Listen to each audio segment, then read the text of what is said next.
Hi dear student, मैं आपकी Gauri ma'am Gauri steno word में आप सभी का स्वागत करती हूँ। मैं इस प्लेटफॉर्म पर हिंदी इंग्लिश डिक्टेशन की स्पीड प्रैक्टिस क्रमवार तरीके से करा रही हूँ, जो आपके सभी स्टेनो एग्ज़ाम के लिए बहुत ही महत्वपूर्ण है। तो आइए अब डिक्टेशन स्टार्ट करते हैं। अनुपम एक्सरसाइज 4 स्टार्ट। वर्तमान युग, जिसे आधुनिक युग कहा जाता है, में राष्ट्रीय राजमार्गों का एक विशेष महत्व है। राजमार्ग न केवल परिवहन की दृष्टि से बल्कि अर्थव्यवस्था को सुदृढ़ करने में महत्वपूर्ण भूमिका निभाते हैं। भारत जैसे विकासशील देश के लिए तो इनका महत्व और भी अधिक है, क्योंकि हमारे यहाँ परिवहन के अन्य साधन पूरी तरह से विकसित नहीं हो पा रहे हैं।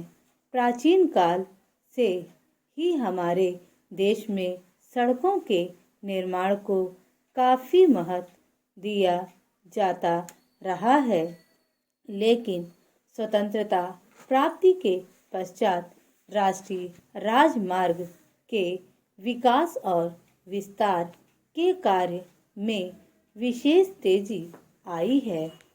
आज विज्ञान के क्षेत्र में जो प्रगति हो रही है, उससे परिवहन के अन्य साधनों का भी विकास संभव हो पाया है। विमान एवं रेलगाड़ियां परिवहन के क्षेत्र में काफ़ी महत्व रखती हैं, लेकिन राष्ट्रीय राजमार्ग इन सब के बावजूद परिवहन का प्रमुख साधन बने हुए हैं। कारण यह है कि विमान एवं रेल सेवा के विस्तार की संभावनाएं सीमित हैं। इसलिए सरकार ने राजमार्गों के विकास पर जोर देकर सारे देश में इनका जाल सा बिछा दिया है। फिर भी देश के पहाड़ी एवं दूर दराज के ग्रामीण इलाकों में सड़कों की कमी है।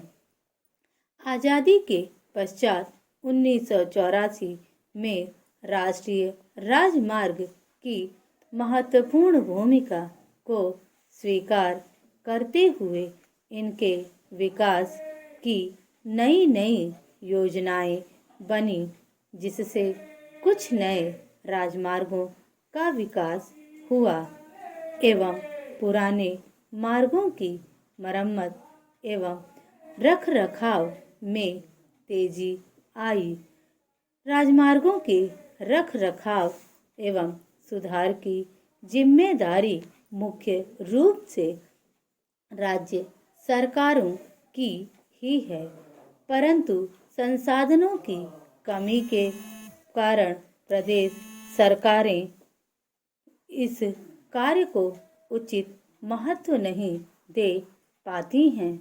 इसके अतिरिक्त राजमार्गों के विकास के काम में राज्यों के बीच में कोई सामंजस्य भी नहीं है।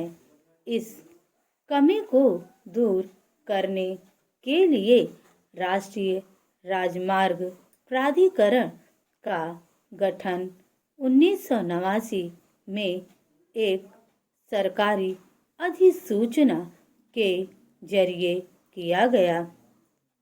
प्रथम चरण में प्राधिकरण 3 एक्सप्रेसवेज का निर्माण करेगा, जिनकी कुल लंबाई 812 किलोमीटर होगी।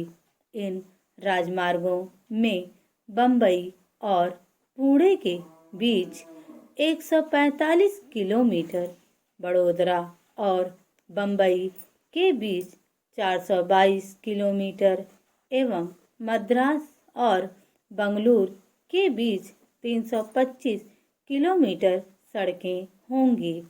इन पर 19 अरब रुपए खर्च आएगा।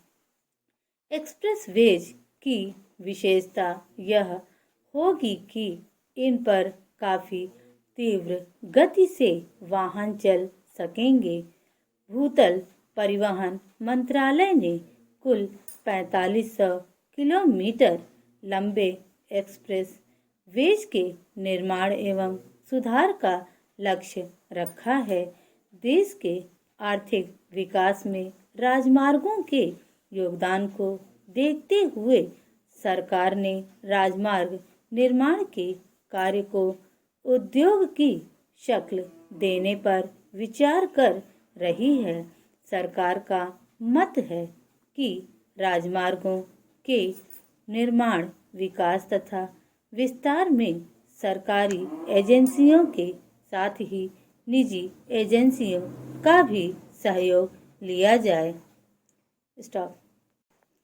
इनके जरिए देश में राजमार्गों के निर्माण में महत्वपूर्ण सफलता प्राप्त की जा सकेंगी। राष्ट्रीय राजमार्गों के निर्माण के बारे में सरकार ने एक उल्लेखनीय कदम यह उठाया है कि इस क्षेत्र में कंप्यूटरों का उपयोग शुरू किया जा रहा है। इससे राजमार्गों की योजना बनाने में काफ़ी सहायता मिलेगी। इन सभी उपायों से देश में लोगों को यातायात की बेहतर सुविधाएं उपलब्ध कराई जा सकेंगी। स्टॉप।